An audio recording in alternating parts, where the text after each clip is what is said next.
Langsung oke, ini arahan dari ketua umum sebenarnya lebih ke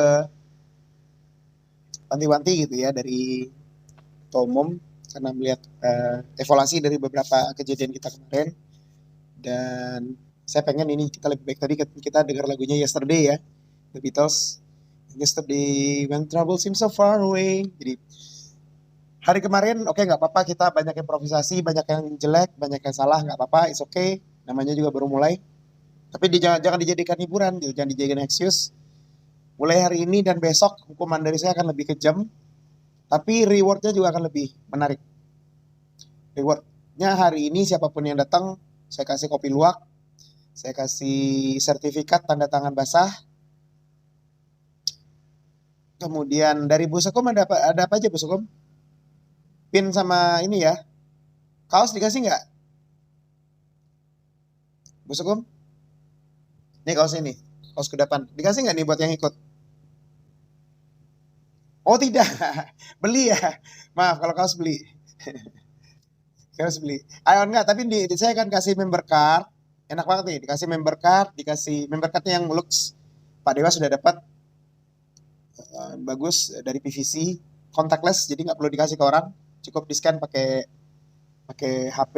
Kemudian dapat buku dari Pak Dewan Penasihat kita, Pak Arfan Prediansyah, Love is the Answer. Nanti tanggal 17 buku itu akan ada pelatihannya lagi. Jadi teman-teman akan dapat benefitnya double-double gitu. Jadi dapat buku, dapat pelatihan lagi dari Pak Arfan, pelatihan Love is the Answer, supaya nanti kerjanya jauh lebih disiplin, jauh lebih performance lebih naik, lebih mencintai pekerjaan dan lebih mencintai teman-teman sesama pengurus koperasi lainnya. Nah, arahan dari saya, pertama kita ubah mindset. Kemarin-kemarin saya tuh agak berantem sama teman-teman yang lain dari Bendum, Sekum. Saya bilang begini, betul kita memang koperasi, tapi saya nggak mau kita membatasi diri dengan kata koperasi itu. Seperti kata arahan dari Pak Dewas, bukan masalah status koperasi atau PT, PT yang brengsek dan lamban juga banyak. Jadi kita ubah mindset, kita koperasi yang agile, fleksibel, geraknya cepat, lebih inovatif, jauh lebih modern daripada PT. Jadi kita kalahin PT, karena kita koperasinya koperasi istimewa. Kita koperasi bintang 5, koperasi yang milenial, isinya anak-anak Gen X dan Gen Y, dan Gen Z, yang geraknya cepat. Yang orang nggak kepikiran bahwa koperasi itu bisa kayak gini ya. Di Indonesia kan biasanya koperasi itu lamban, birokratis. Kalau dikasih offer lama gitu, dibahas dulu sampai berbulan-bulan baru di approve. Saya nggak mau kayak gitu. Saya mau kalau ada kesempatan, ya kesempatan, ada standar kesempatan betul. Nanti kita akan biasakan. Saya kan udah mulai tuh. Pertama memang saya kasih cepat dan susah dulu, karena namanya latihan tuh harus mulai dari yang paling susah dulu. Kalau udah biasa yang susah, nanti yang nggak susah jadi gampang. Nggak perlu mikir lagi. Kemarin saya kasih deadline 1 kali 24 jam, udah bisa, oke. Saya turunin jadi 3 kali 24 jam, nggak apa-apa 3 hari. Dari 3 hari sekarang saya turunin jadi 7 kali 24 jam. Jadi teman-teman udah terbiasa. Oh ada kesempatan kita punya berasa romantik, Pak Kadewas minta tolong nih, tolong dikemas dan dijual, didistribusikan ke kota, ke Jakarta. Nah kita kan langsung bisa gerak 7 kali 24 jam, setuju, setuju. Gitu. Jadi itulah kenapa saya di awal-awal tuh kasih ngebut gitu. Bukan buat nyiksa, tapi butuh justru biar teman-teman udah terbiasa dengan kerja cepat, sehingga di setel agak pelan dikit tuh udah langsung oh enaknya kerjanya ternyata gitu. Itu tujuan saya. Jadi nggak usah protes dulu kalau saya kasih cepat. Kemudian saya mau sebagai koperasi yang profesional, namanya profesional itu dimulai dari etika bisnis. Kalau etika bisnis kita jelek, attitude kita jelek, orang nggak akan ada yang mau berhubungan sama kita. Jadi attitude dan etika jelek ini bukan masalah sopan-sopanan. Kalau emang perlu kasar ya kita main kasar.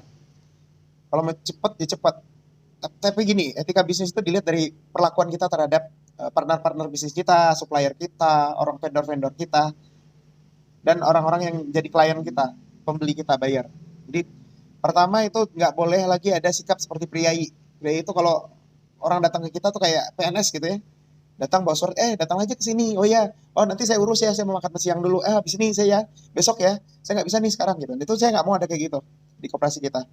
Jadi semua itu stakeholder, semua yang berhubungan dengan kita itu namanya stakeholder.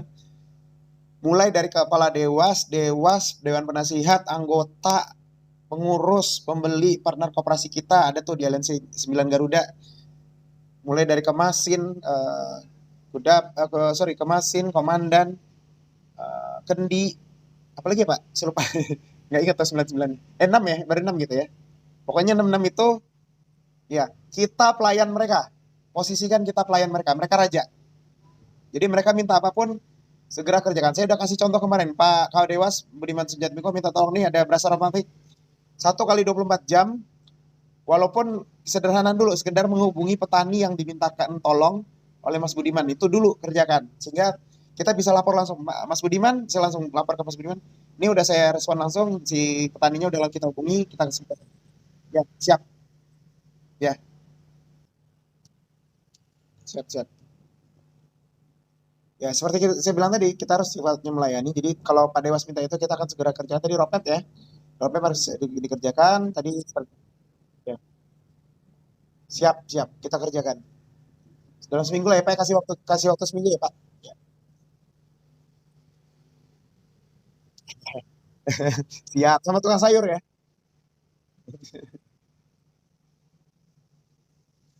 Ya,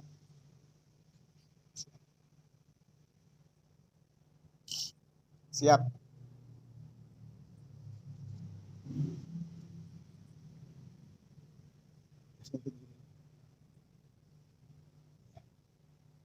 Oke Pak, siap. Kita laksanakan langsung. Saya mau teman-teman langsung kerjakan. Nanti etika bisnis, memang saya harus jelaskan karena beberapa teman-teman yang belum belum paham. Jadi saya tidak mau nanti di sini ada yang minta dilayanin, minta ini itu. Boleh minta sesuatu request ke Suka minta langsung ke saya, ke ketum. Nanti saya akan langsung kabulkan kalau memang itu masuk akal dan logis. Yang kedua tuh jangan sibuk membangun birokrasi. Jadi jangan naruh apa ngelempar-lempar orang tadi sama sama seperti saya bilang.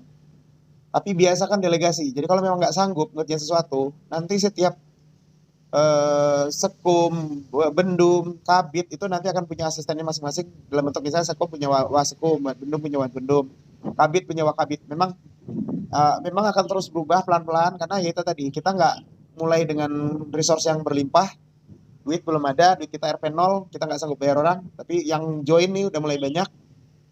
Jadi kita pilih satu-satu siapa yang punya potensi masing-masing, punya kapabilitasnya yang bagus, langsung angkat. Nggak apa-apa kalau memang belum bisa diakomodasi di surat pengangkatan, dijadiin PJS dulu nggak apa-apa.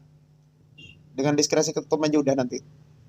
Kemudian, tapi ingat ya, yang namanya asisten atau wasekum atau babendum itu harus siap disuruh-suruh sama atasannya. Jadi kalau memang udah disuruh lakukan. Dan itu nggak perlu minta persetujuan ketum. Jadi sekum kalau mau memerintahkan wasekum nggak usah minta saya dulu langsung karena emang udah bawahannya langsung. Nggak usah minta izin. Nah, yang ketiga tuh no excuse. Saya nggak mau nanti dimintain apa. Aduh, aku lagi capek, aku lagi sibuk, aku lagi nggak ada waktu, nggak ada ini, nggak ada itu. Memang betul kita di sini bukan pekerjaan utama. Kalau memang ada kesibukan lain, jawabnya bukan begitu. Jawabnya adalah saya sedang ada kegiatan A. Tadi saya udah contohkan. Saya sedang ngurus persiapan saya mau ngomong apa nih di TOT. Imam kan minta sesuatu ke saya. Oke bro, saya lagi kerjakan ini. Saya lagi mengerjakan persiapan bahan untuk meeting. Nanti setelah meeting selesai baru saya kerjakan requestnya. Jadi gitu ya cara cara kita melayani orang lain. Janjikan setelahnya kapan akan kita kerjakan. Pukul segini, jam segini, tanggal segini ya saya akan kerjakan karena saya belum bisa kerjakan sekarang. Jadi beri mereka kepastian. Beri mereka kepastian bahwa requestnya akan dilakukan. Gitu. Itu cara melayani orang. Kemudian tadi yang keempat, hilangkan kebiasaan tuh konflik of interest atau nepotisme. Saya udah nyontohkan. Saya minta tolong bapak saya nyariin bungkil sawit. Boleh. Tapi saya sebagai ketua umum dilarang negosiasi langsung sama bapak saya sendiri. Karena saya pasti akan konflik of interest. Saya akan kasih harga enak buat bapak saya. Yang benar adalah siapapun yang negosiasi sama bapak saya bikin harga yang sama-sama bagus baik untuk kudapan maupun untuk pedagangnya atau penyuplainya. Jadi semua sama-sama untung. Jangan sampai terjadi gara-gara ada temennya, ada saudaranya di sini terus dimanjain. Jangan. Saya udah kasih contoh kemarin ada Wabendum kita nggak datang-datang itu teman saya dekat. Saya langsung bilang saya nggak peduli dia teman dekat kalau emang dia nggak kerja buang langsung potong. Oke, saya mau kebiasaan itu diterapkan ke pengurus-pengurus yang lain. Saya udah kasih contoh. Kalau nggak dicontoh juga berarti ada masalah. Jadi siapapun yang malas-malasan tegur. Malas-malasan itu bukan berarti nggak sibuk ya. Nggak boleh sibuk. Boleh sibuk, tapi tadi saya udah kasih contoh. Kalau sibuk, tunda boleh. kasih kepastian kepada orang yang request, maaf saya baru bisa kerjain itu nanti tanggal segini. Jadi orang kalaupun dia nggak bisa nerima, dia tahu kenapa dan kapan harus nunggu. Gitu. Dan yang kelima, gerak cepat. Tadi saya bilang yang mau berpartner sama kita banyak karena mereka ngiler lihat, wah Haryadi jadi memimpin kudapan nih, jadi cepat. Jadi apapun bisa disuplai sama dia. Nah, tapi saya akan malu kalau nanti saya iakan permintaan orang, ternyata yang di bawah-bawah ini pada lambat-lambat semua. Ini nggak jadi tuh banggain tim saya nih. Tim saya ada sekitar 20-an orang, dimintain apapun tuh geraknya cepat. Nah, kalau ternyata saya udah iakan kayak kemarin tuh berasa romantik. Saya udah berjanji sama ketua Dewan Pengawas kita, Mas Budiman, Mas saya akan ngurusin cepat. Saya udah langsung hubungin, udah kasih tanda. Nah, kalau ternyata eksekusinya lambat, saya akan malu besar sama Mas Budiman Sujatmiko. Karena saya orang yang sangat dipercaya. Gitu. Jadi saya nggak mau kehilangan kepercayaan. Kalau nanti ternyata ada yang bikin lambat, saya nggak akan segan-segan. Saya geser langsung. Oke? Tapi kalau ada yang bisa mengusahakan sesuatu cepat, nah tadi, lakukan tanpa harus minta izin sama saya. Fait accompli namanya. Nggak apa-apa, itu boleh. Langsung potong kompas, nggak usah minta persetujuan saya, langsung eksekusi, langsung lakukan. Bahwa nanti ada yang salah, ada yang keliru ngambil keputusan, ngomong aja nggak apa-apa, it's okay. Kita perbaiki. Saya nggak akan marah-marah. Saya marah kalau orang nunda-nunda keputusan, nunda-nunda mengambil eksekusi, nunda-nunda dengan yang untuk menutupi bahwa dia sebenarnya malas ngerjain gitu. Nah itu saya nggak suka tuh kayak gitu. Jadi kalau memang nggak punya waktu ngomong, kalau takut dimarahin ngomong sama saya, takut dimarahin sama Dewas gitu ya, takut dimarahin Mas Budiman gitu misalnya, saya akan pasang badan. Kalau nanti takut ini merugikan nih Mas, nanti duit kita melayang nih gara-gara ini, saya akan pasang badan. Saya akan belain teman-teman yang kalau memang keputusannya benar, logis, walaupun itu kadang-kadang secara finansial merugikan, nggak apa-apa. Saya akan jelasin langsung ke Mas Budiman dan Mas Teddy. Itu tadi kalau ngadu ke saya masalah apapun, saya siap dihubungin 24 jam. Kecuali saya tidur, saya sakit, saya pingsan misalnya, atau saya meninggal ya, Kak. Jangan lah ya, jangan sampai. Dalam keadaan force major kayak gitu, baru saya nggak bisa dihubungi, maaf. Atau saya lagi disconnect gitu, lagi di mana gitu, nggak ada sinyal. Nah, nanti saya akan, sebelum itu terjadi, pada saat itu terjadi, saya akan delegasiin, saya kasih contoh, saya akan delegasiin misalnya kemarin ke Pak Waketum, saya lagi ngurus pameran, maaf, sibuk banget. Kalau Pak Waketum ambil alih, kalau perlu ambil keputusan cepat, saya persilakan jadi wakil saya. Anggap aja Pak Waketum sekarang ketua umumnya gitu, selama 24 jam gitu. Nah, nanti yang punya bawahan juga sama seperti itu. Misalnya jadi sekum, jadi lagi pelan nih, nah langsung kasih tahu ke grup, maaf saya lagi keluar kota, silakan kalau ada yang berhubungan sama administrasi sama Wasukum kita aja dulu. Nah, Wasukum harus dikasih keleluasan untuk memutuskan pada saat Sukumnya lagi nggak ada. Sama juga Bendum, kalau lagi sibuk, nggak punya akses internet, langsung kasih tahu, saya lagi nggak bisa dihubungin, kalau ada apa-apa hubungin Wabendum saya, dan Wabendum dikasih kebebasan untuk memutuskan apapun, wewenangnya sesuai dengan wewenangnya Bendum. Jadi dianggap sementara jadi PJS gitu. Sementara Bendumnya nggak ada, PJS Bendum. Kemudian yang keempat, biasakan budaya berdebat. Saya nggak suka kalau orang ngomong diam-diam di belakang, pura-pura sopan, nggak setuju tapi nggak ngomong juga gitu. Itu ujungnya setuju doang tapi di belakang dia nggak ngerjain. Itu berbahaya dan jahat bagi organisasi. Saya lebih mending orang yang suka ngelawan. Ruli ini suka ngelawan nih, contoh. Kalau lagi ngomong sama saya tuh dia selalu ngedebat saya. Tapi saya senang orang kayak gitu. Kenapa? Sama Bu Sukom kita ya, kan udah jelas tuh di grup sering berantem sama saya. Saya lebih senang, saya lebih cinta orang kayak gitu. Kenapa? Karena dia ngingetin saya, nih Pak Ketum ini salah, Pak Ketum ini salah, ini harusnya begini. Ya benar pada saat itu logis dan masuk akal. Dan yang penting adalah hitungan bisnisnya masuk. Kalau itu menguntungkan kita secara bisnis nggak apa-apa. Debat, kalau perlu, saya lagi ngeyel-ngeyelan gitu ya. Maki-maki saya nggak apa-apa, it's okay. Bilang lu jadi ketum goblok banget itu nggak apa-apa, it's okay. Kalau kenyataannya saya mengambil keputusan yang salah, ingetin. Jadi itu ya, saya nggak mau nggak setuju, diem gitu. Terus tiba-tiba nggak ngerjain tugasnya. Itu jauh lebih parah daripada orang yang suka ngelawan. Itu ngelawan halus namanya. Terus saya nggak suka ada kayak gitu. Kalau ada saya ketemu kayak gitu langsung saya cut. Kamu nggak boleh lagi megang posisi kalau kayak gitu. Oke? Semuanya paham ya? Ada pertanyaan? Oh, nih dari Mbak Fatimah. Kecepatan dan keakuratan juga berlaku sama bagi semua. Betul. Ya saya kan udah kasih kasih contoh nih. Saya nggak apa-apa, saya minta cepat gitu, nggak ada lambat-lambat. Nah, Ingat sekali lagi, kalau cepet, kalau kerjanya bagus, langsung saya puji, saya kasih jempol. Kalau perlu saya kasih hadiah, saya kasih dia. Tadi ya Pak Dewas minta, mulai TOT kedua kita udah mulai ngomong nih reward. Ini sebenarnya udah mulai ada reward kan. Jadi ya maaf saya kasih pilot projectnya Ruli dulu, karena Ruli ini mau saya suruh-suruh kemana-mana, gampang gitu. Nah yaudah, Ruli lu dapat uang saku gitu misalnya. Ruli lu dapat ini. Kalau lagi jaga pameran dapat ini. Imam kemarin juga dapat. Imam contohnya bikin lagu. Yaudah nanti kita akan beli. Sehingga dia dapat keuntungan ekonomi dari situ. Memang kita belum sanggup gaji, tapi kita untuk sementara kita anggap per project dulu. Siapa yang sanggup menghasilkan sesuatu, kita cari cara untuk bisa dapat di kudapan itu bisa beli. Gitu. Jadi sering-sering berinovasi, sering-sering berkreasi, nanti kita akan beli.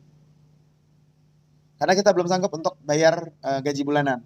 Tapi nanti saya akan janjikan, kalau bisnis sudah jalan, ekonomi udah berputar, saya akan janjikan nanti semua akan dapat gaji. Dan ingat, saya sudah menjanjikan dari awal, ketum adalah posisi yang paling terakhir akan menerima gaji dari perputaran ekonominya kudapan. Jadi saya akan terakhir dapat bagian.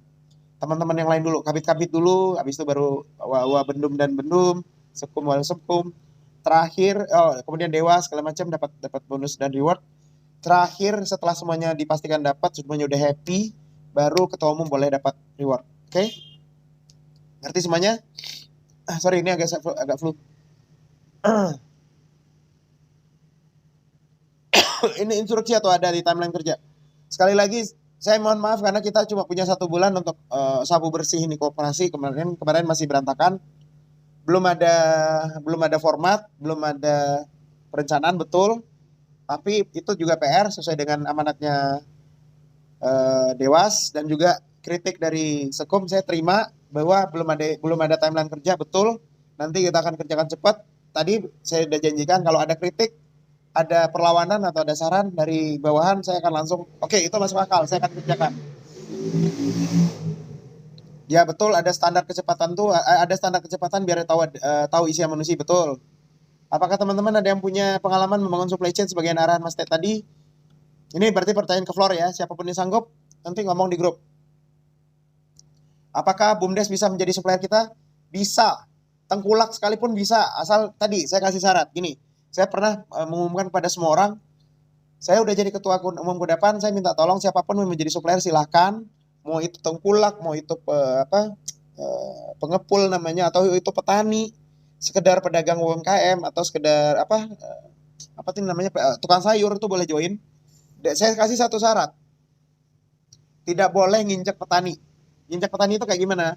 Pertama, kalau bayar ditunda-tunda. Kemudian beli produk petani dengan cara diijon, itu nggak boleh. Ijon boleh tapi 2 kali.